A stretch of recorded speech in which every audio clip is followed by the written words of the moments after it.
Hi, everyone. Welcome back to another inspirational episode of Vonti Talks with Filmmakers podcast. Our special guest today is Dominic Goodie, a seasoned key grip on Marvel projects and other Hollywood productions. He doubles as a multi-talented writer, director, editor, and producer from Atlanta, Georgia.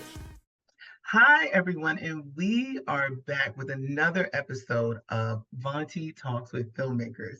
We are here with filmmaker Dominic Goodie out of Atlanta, Georgia. He is a writer, director, producer, and cinematographer. Plus, you've been a grip on numerous Marvel films like WandaVision, Hawkeye, She-Hulk, Monarch, plus the upcoming TV series Echo that released in 2024. How long have you been in this industry? And I wanted to say thank you so much for joining us as well. Well, thank you so much for having me. I've been, I would say, in the industry professionally about 3 years, honestly. I started in 2020. Yeah. Really? Okay. So that's really good to learn more about that. But, what got you into actually filmmaking as well? I mean, it had to be before 3 years ago. How Oh long have you no. been filmmaking? I've had a passion for entertainment going all the way back to when I was younger and I was childhood stuff. And after I got out the military, I took my GI Bill and I went to film school in 2015, 2014. And from there, I kind of fell and dove and dived deeper into the filmmaking aspect because I've always been a film or a movie lover, television movie, but it's like the actual creation, the behind the scenes stuff kind of really took over my heart, and I really became passionate about the actual creation of the projects. So I would say, yeah, 2015 is when I really started this journey. Oh, wow. That's exciting, man. But I do know the other day when we were talking, because you kind of iced over a little bit of the military stuff, you mentioned that your Mhm. first script that you wrote was still while you were in the military, an entire screenplay. So definitely break Yeah, I that down wrote. for us. So I went to basic training in 2008, and a Mhm. lot of times they don't allow you to have anything in basic training besides pen and paper and things like that. So Mhm. unbeknownst to me, I started writing a full feature script just to pass the time in basic training, and I actually still have the original book that I wrote it in um Wow. here. So I would say, yeah, subconsciously my journey started in '08 without me knowing. Without you even knowing. So is the book all the way filled up? It has to be, because scripts are so freaking long. I'm at, I think, 285 pages. Oh my goodness. So if Yeah. you type that So, up, you definitely be doing some editing, man. yeah. Yeah, because I was just writing to write, so Mhm. some things might be a little convoluted and like, oh, let's cut that out. Well, you know what's funny? Every time that I move, I always bring boxes of stuff with me. Like when I was a kid, I used to be a comic book collector, right? So all those comics Mm, always go with me, but also my writing as well. So I still have pieces of writing from when I was in high school. And sometimes I'll read over in like high school and college, and it's always amazing like how far I've come with the writing, you know? So exactly.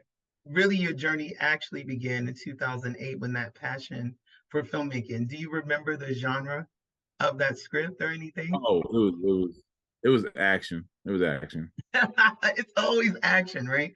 Would you say that is your Yeah. favorite thing to write? I would say it is because it kind of I think about now since I've been on set in the Hollywood industry, I look at the stunt performers and the amazing stuff that they do, and then the Mhm. special effects people, the amazing things they do. So it's like action allows people to be so creative with what they want to Mhm. do. Car chases, explosions, gunfights, and wire work and stuff like that. So it's like writing action to me is just entertaining, even if the story itself is lackluster. Mhm. Sometimes the action can carry the film because you're just so on the edge of your seat watching these performers do these crazy things and seeing a Yeah. car flip over a bridge. It was like, oh, this is cool, you know? Yeah, that is amazing. And I think that was one thing that we definitely connected on because that's my genre. I love to write as well. I think if I wrote anything else, and I think I mentioned that to you, like a comedy or Mhm. something, it still would be a car stunt chase or something. You know, Yeah, I no kind of way. It's like if the police are coming, it's going to be like a shootout with SWAT or something. You cannot even help it. exactly. It's probably gonna be an action Mhm. comedy. So with that said, I know that you've also directed some stuff as well. Could you tell us about Yes. the feature film that you did and how you got started with that? Because when we were speaking prior to that, you mentioned that you did everything from soup to nuts on the film. Yeah. Um, Give us the so name as Witness, well, Dominic. Give us the name so as the well. And yeah. so the film is called Witnessed. It's Mhm, currently out right on Tubi right now. Um, it was it was a long, I don't say a long process, but it was a restart and start process because originally I started it and who I had at the time, they were great people, but they weren't exactly who I wanted or who I felt I needed at the time. mhm. So we kind of took a step back for about 2 months, recasted, did more location stuff, and finally got started. But I wasn't able to pay for the crew that I needed. So a Mhm, lot of the responsibilities fell back on me.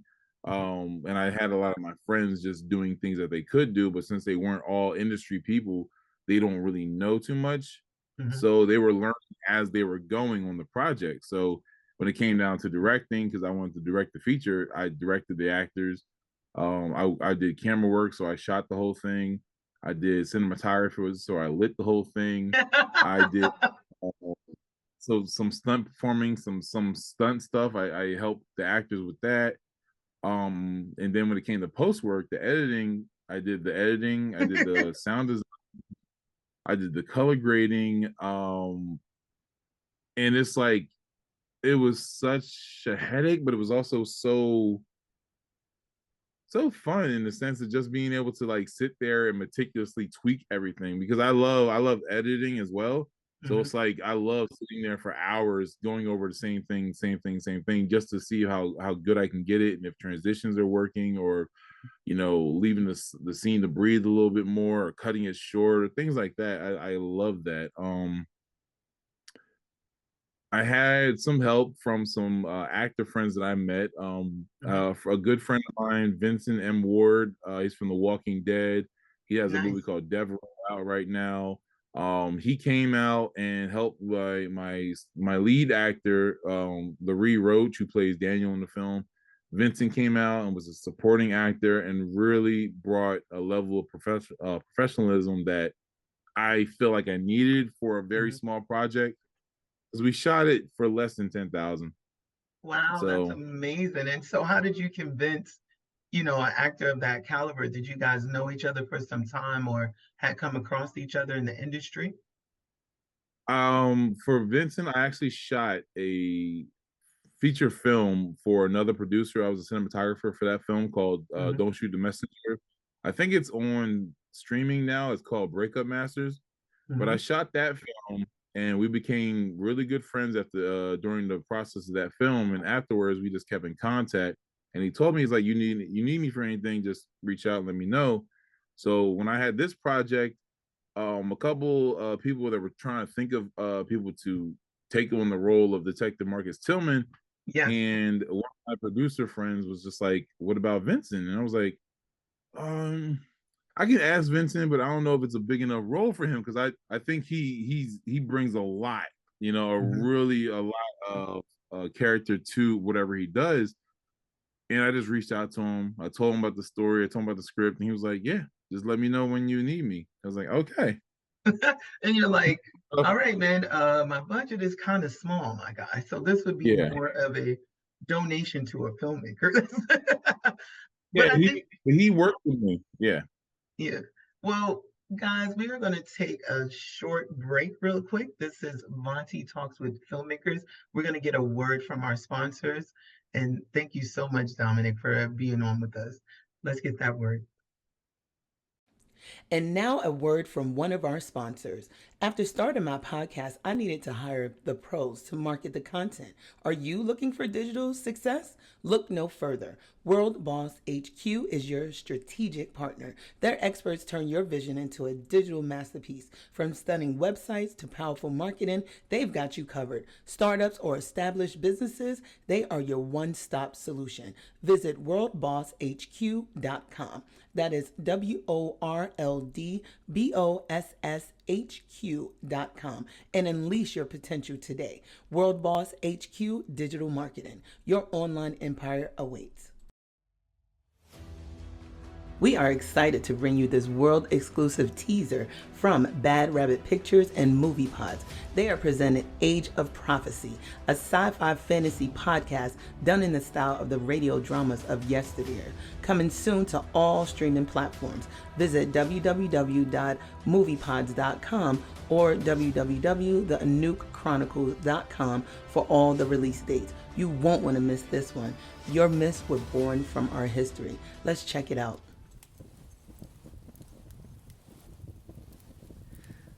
Life. A vile, messy sequence of events before we die. All designed for something beyond us. It has to be. Or else, what's the point? You don't know me, but I know you. I am responsible for your triumphs and miseries.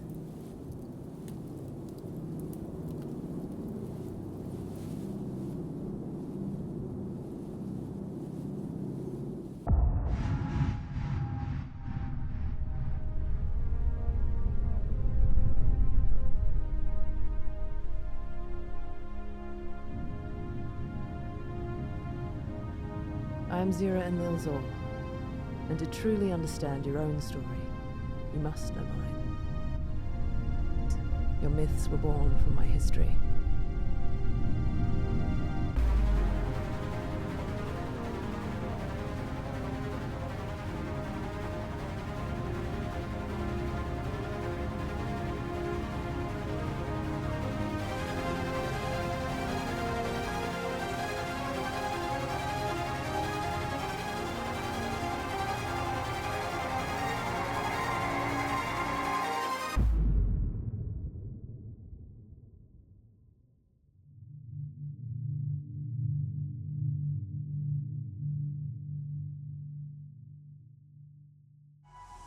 Hi there, and welcome back to Conversations with Filmmakers podcast.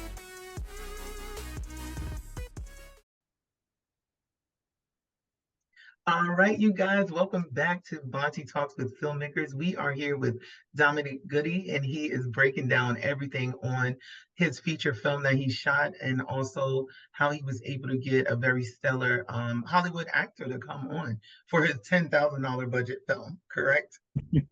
Which is Yes. really awesome. But to get back to your point, tell us more about, working with him, because you pretty much said you did every single position, right? Where did that story originate for you as well? What motivated you to even write the script? I know you said your genre is action. So when Mhm. did that thought come into your head to write something like that? Well, the crazy thing is, this movie is not as actiony as I would have wanted. Um, Yeah. originally, originally I kind of was writing something. I was like, okay, what's something I can do that doesn't need a lot of special effects, doesn't need a lot of stunt work, doesn't need a lot of things, but Because we has ain't got it in the budget. some, You're yeah, like, we ain't has, got it in the has, budget. but has some feel of what I like. So it became a crime drama with action elements. And the Love it. action elements was just shootings and stuff like that. I couldn't, like I said, couldn't do car chases, couldn't do a lot of stuff. I was kind of limited based on the money and based on my crew and based on me. So it was like, okay, we did a very, I would say, simplistic but very known style of a crime drama where it's a revenge tale. Somebody loses somebody. They're now conflicted with their personal responsibilities of what they should do, what they shouldn't do. Should I take revenge? Should I, just mourn?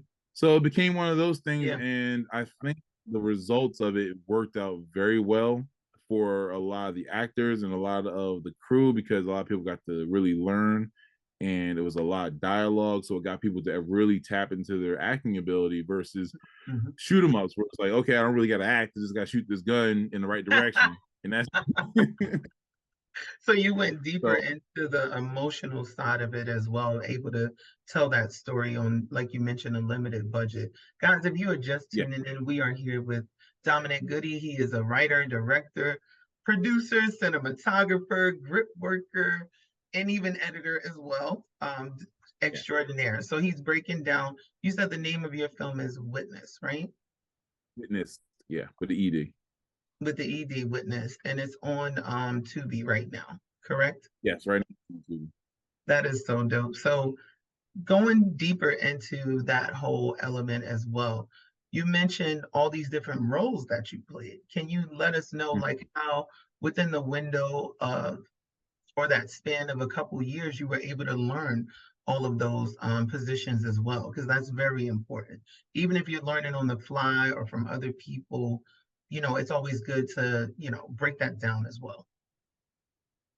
Well, I would say from the indie standpoint, you kind of have to wear multiple hats if you really want to get something done, because we don't always have somebody to fill that position. So coming from school, I shot my first, I would say, short form project, which was 45 minutes. I shot it in film school, well, during film school. I didn't shoot it in film school, but I learned what I liked, what I like to see, things like that. So I kind of had to light based on what I would see in movies or what I would see in other movies, and because I didn't really have the know-how, because we weren't going deep in film school, we weren't going too deep into how things are done, how things are always lit, and how things are artistically lit, because everything is subjective. You can light a certain way, you can light a different way, you can light it's all based on what you like. So throughout that time, I kind of was just, okay, visually in my head, what do I want to see?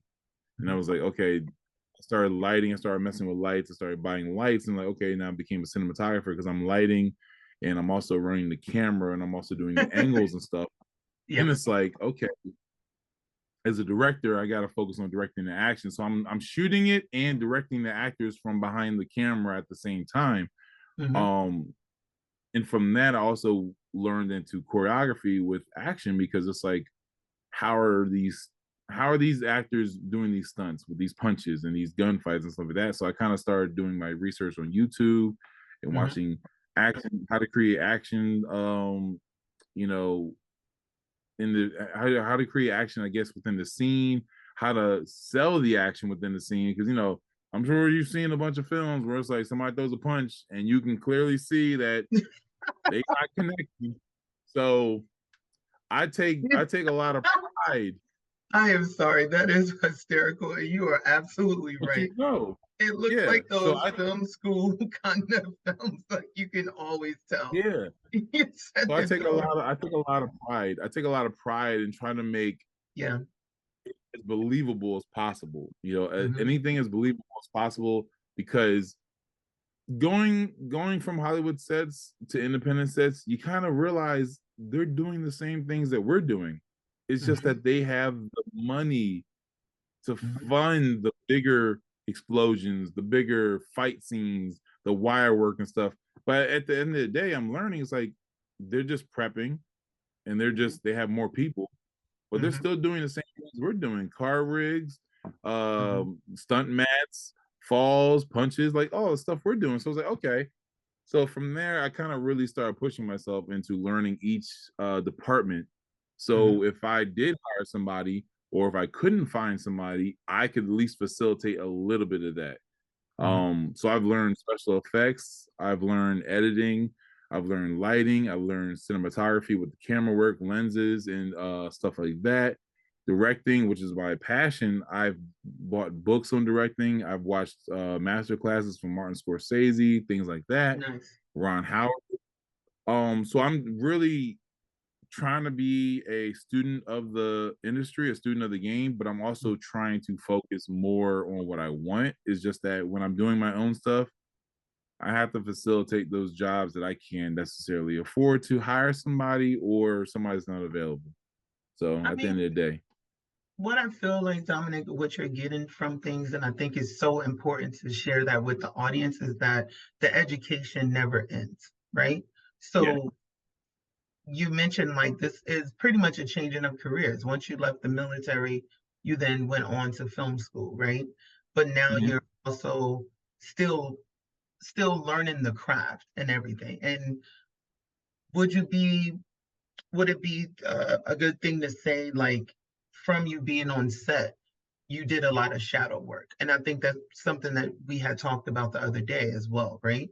Yes. Um, can you elaborate on some of that shadow work? Because I know that you said you're a little bit of a creeper on set as well, sliding up to Yeah. people, asking questions, but not in a Yeah. bad way, you guys. You don't want to. I think you mentioned, Dominic, that it was a good way for you to ask without getting in the way, right? Exactly. I find like being on set, even whatever position you are on set, people are very communicative. People like to talk. Crafty is a good place to talk to people because they're just Yeah, getting a snack. If they're not rushing, if they're sitting there looking or making a coffee, you can talk it up a little bit, find out what department someone's in. Just to know, especially if you're on a run for a 4 or 5 month run, like some of these shows that I've been on, we're with the same crew for 4 or 5 months. I'm gonna make contact with you, and I'm going to communicate with you sometime within mhm, that time frame. So it's good to know your producers. It's good to know your grip, your gaffer, your key grip, your directors, your lighting technicians, your special effects. But it's just good to know a lot of people because this is such a small industry that you are going to run into somebody again. So yes, if they know you or if you made a last impression on somebody, it's good. And for me as a grip, we help everybody. So we're helping with lighting, we're helping with special effects, we're helping with the crew, we're helping with the cast, we're helping with the director. Oh, he needs some, shade. He's outside in the sun. Well, so yeah, we're really around everybody, and I love it because that allows me to, every so often when the time is right and it feels good to, you know, start up some small talk, see how people mhm, are thinking. And I've had the chance to talk with executive producers on my shows. I've talked mhm. with showrunners on my shows, the writers on my shows, and Love that it. means a lot to me. That means a lot to me as a writer director myself, where it's like Mhm. I can get some kind of pointers from somebody who's already made it. Yes. Somebody who's trying to get there. I can be like, so what do you think about this? Or what was your journey to get here? And some of them are more willing than others to develop, to divulge what they did or how they Mhm, got to where they got to. But at the end of the day, it's like work hard, keep at it, stay in the circles that you need to stay in, and mhm. always be around people you need to be around, and don't be afraid to think outside the box when you're creating. And I love that. I love that as well. And I think it's something really great for the audience to hear. That is really why I put this whole podcast together, is for people like yourself and others that work the crew. So you explain exactly what it is that you do. You know, Right. guys, you are tuned into Vonti Talks with Filmmakers. We will be right back after a word from our sponsors. Now, an exciting message from our sponsors. When I decided to launch this podcast, I had the tools to find talent and market the show, but needed a skilled editor to bring it all to life. That's when I turned to Jacob Daly at redhawk.uk. His collaborative approach and swift revisions transformed my vision into reality. redhawk.uk, your one-stop solution for creative content services. Reach out to them. Now, a word from another of our supporting sponsors, that is Realm IQ, a new AI consultancy started by film marketing veteran Kurt Doty, who has built an international team of AI mentors to help AI change management for your business. Go to www.curtdoty.co/ Realm IQ, smart people for smart adoption, creating smart worlds. Realm IQ, book your AI workshop today, adopt or perish. Hi there, and welcome back to Conversations with Filmmakers podcast. Hi, you guys. We are back with Vonti Talks with Filmmakers. We are here with Dominic Goodie. He's breaking down, his time on set and everything and the opportunities that he's able to provide with himself. There's one thing I will say is that, yes, this industry is very small. So it's very important that you give a great impression to those that you run across. So let me pivot a little bit because I love that you have Red in the background as well Oh as yeah. yeah, man. So is that one of your favorite cameras to actually use when you're filming? Because a lot of people don't know about this brand. So Starting out, Red was always one of the cameras I kind of wanted to get to, even through film school. It was like the pinnacle of cameras. Because starting out in film school, it was around the time that the big Marvel projects were really in full swing. And they were using big cameras like the Red, the 8K Red, the Maestro, and AK, yeah, and the the AK. helium and stuff like that. Yeah. For like Guardians of the Galaxy, they use a lot of these large frame or these large resolution cameras. And just from the movie, you can see it's gorgeous. So that became one of the painstaking journeys to get to. Because in film school, I'm not gonna lie, I started out with a Handycam, like a Sony Handycam when I first went to film school, you know. Then I slowly progressed to Blackmagic, and I love Blackmagic even today because Blackmagic is a cinema camera brand that allows the independent to have that high quality, high resolution cinematic feel in a low package price. So I even now have a 6K and a 4K Blackmagic Pocket, but I have a Red Komodo right now, and that's my workhorse right now because it's such a beautiful camera. It gives you the image qualities and stuff like that.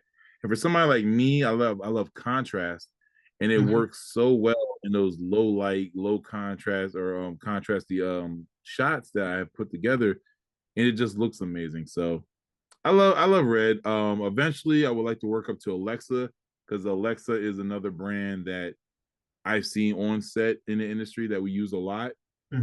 But it's still one of those, you know, back and forth. It's always user preference. What do you like more, Alexa, Red, or Sony's? And see, somebody from me that's not into the cameras and all that stuff, it sounds amazing, like the way that you break it down, because there's somebody that's looking at it and comparing as well. And there's, they're thinking on, oh, well, maybe I need to upgrade it to an Alexa one day or be around those spaces and everything. So it's really dope to share. When you said AK Red, I'm like, AK? What is that? An AK-47? What are they doing out here? But that's really nice that you have that variety as well. And speaking of that, for the audience, would you be able to break down exactly what it is that a grip does?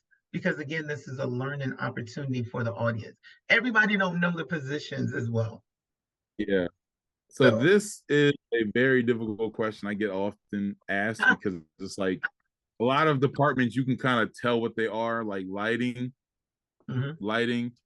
special effects, you know, sound. But a grip is a very technical department. We help with camera setups. So if you ever seen any behind the scenes footage where there's a camera mounted onto a car, that's most likely us. We've mounted that camera to that car. The camera department will come put their camera on it, but all those mounts, all those poles and stuff you see holding that camera there, that's the grips. Have you ever seen any behind the scenes footage and you see a big blue screen or a big green screen? That's the grip. We put that together and we've done that to help obviously the VFX team, VFX department make that cinematic VFX landscape or whatever they're putting behind there. Anytime you see a dolly track, like a dolly, where a dolly is a motorized, not motorized, but it's a wheeled vehicle that you can put the camera on that usually is on some tracks and stuff. That's us. We have a dolly grip operator. That's the guy who helps the camera operator support in the movements and the movement of the shots and stuff. If you see a long track that dolly's on, that's the grip department. We put that up. That's so dope. We support a lot of other departments pretty much. That's our main job, is to make sure the production runs as smoothly as possible with the workhorse of other departments. So lighting, we shape light.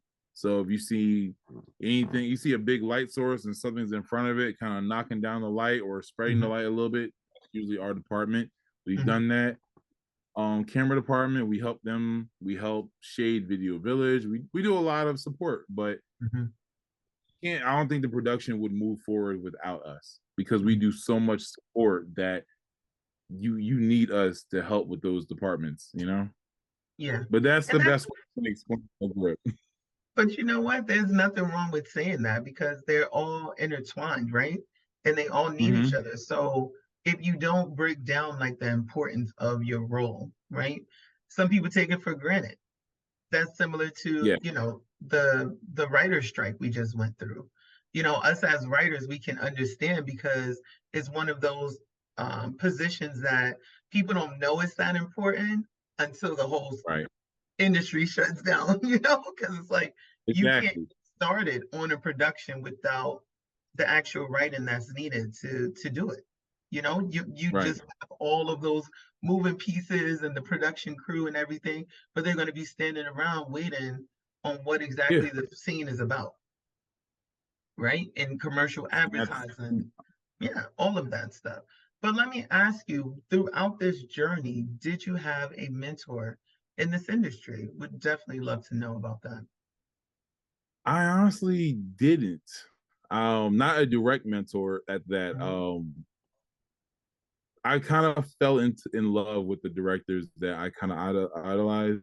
And that's Zack Snyder, Kevin Smith. I'm being from New Jersey. Kevin Smith is a huge influence in kind of what I like and what I want to be. Richard Donner, one of the greatest directors that in my eyes. He kind of brought up my favorite film. He did the whole Lethal Weapon series, which got me into, I would say, loving films, because it's action, comedy, and it's just Mel Gibson, Danny Glover. It's a whole package. So Richard Donner, Zack Snyder, Robert Rodriguez from Desperados, and my goodness, so many good movies. Those are the ones that I've kind of fell in love with because of their art style and the directing ability. And the movies that they make are very, I won't say personal, but they're very unique. You know, Kevin Smith movies are very unique to his style, very unique to his taste. Zack Snyder, with the whole DCEU, you can tell it was very, to me, it was very comic book. It came off very like off the pages of a comic book. And I love that art style with Watchmen, 300, Sucker Punch. All those films felt like they were not of this world. Like when you watch a regular movie, it feels like you're living in the world. But when you watch his movies, it feels like he's transporting you to another. And I just love that look and feel, you know? We had spoken about that the other day as well, about his influence on the stuff.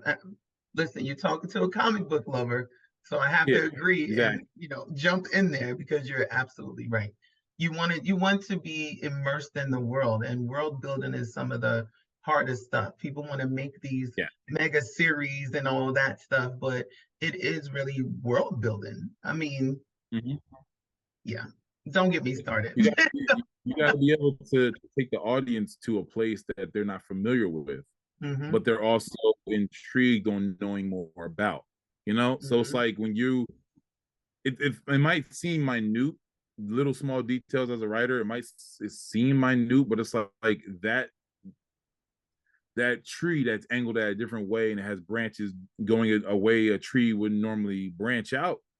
It's going to mean something to somebody watching, like, oh, that's very unique. And then it's like, you might be able to build upon that and why that tree is branching that way, or why that tree is angled a certain way, because it's a particular tree that you put into your world. And there you go. Now you just gave that tree characteristics to that world. And that's the thing. And like the writers don't realize. It's like small things may not matter in your head, but in the grand scheme, it becomes bigger. Mm-hmm. That was something that I did, and I'm gonna do a humble brag, even though Warner doesn't know about it. But the Superman script, right?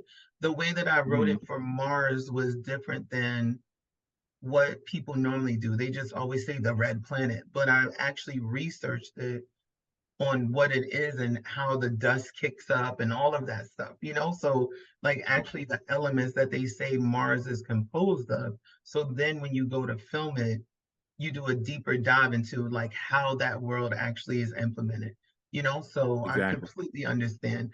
Like you mentioned, it's like it is part of it. You're trying to make it so unique that the people watching know that they're not in Yeah. reality. You know, Yes. it's not easy, you guys. Oh, y'all be thinking like screenwriters don't do much. We really be deep diving Well, into stuff, yeah. Yeah. You especially be all the thinking characters. like, Huh? they be like, why do they think of that when you watch something?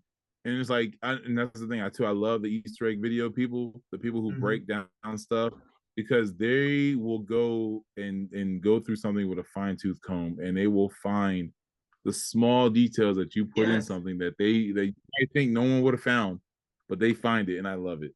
I love it. We had on the show a couple months ago. It hasn't aired yet, but he did Godzilla versus King Kong, the production designer.